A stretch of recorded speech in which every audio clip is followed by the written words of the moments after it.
qu'on remarque tout de suite ici, c'est ces jantes monstrueuses pour l'époque. Sur des petites bombinettes sportives comme ça, avoir du 15 pouces, c'était vraiment pas fréquent. Là, on a vraiment une impression d'une voiture très trapue, voilà, assez haute sur pattes, et ça pouvait surprendre. L'intérieur de cette GTI révèle véritablement une ambiance sport, avec beaucoup d'éléments rouges, des petites surpiqûres de siège, voilà, ou bien également le pommeau. Hein, le fameux pommeau GTI, les instrumentations et puis nécessairement le compteur avec la zone rouge et puis voilà cette configuration caractéristique des voitures de sport des années 80 et début 90. Alors ce modèle est un modèle relativement peu kilométré puisqu'il n'a que 160 000 km, ce qui est très peu hein, pour une voiture bien menée. Par contre, les GTI n'étaient pas réputés pour vieillir très bien. Et c'est vrai qu'on le remarque, voilà, il y a une finition, je ne sais pas si vous pouvez bien voir, mais plastique, un peu, voilà, un peu cheap, un peu bas de gamme.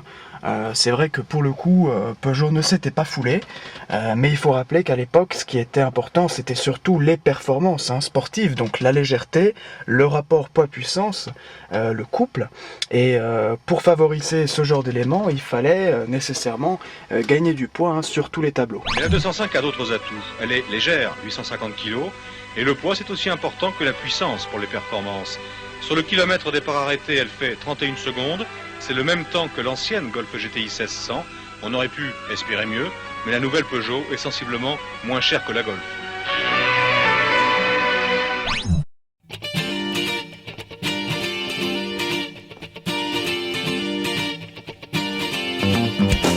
Alors la 205 1.6, est-elle plus sage? Est-elle moins vive, moins sportive? Non, pas du tout. Vous voyez?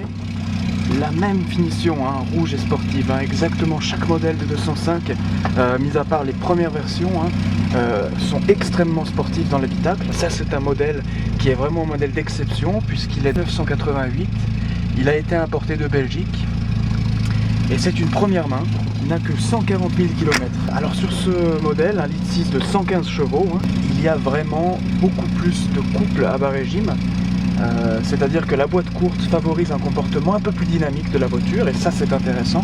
C'est pour ça que de nombreux propriétaires d'un litre 9 voilà, modifient leur boîte hein, pour avoir un modèle un peu plus vif. C'est vrai que c'est une voiture, une petite citadine, hein, c'est pas une voiture qui est faite pour rouler sur les autoroutes. Parce que voilà, elle est légère, elle est agréable à conduire en ville, mais pas forcément sur autoroute. Alors l'échappement.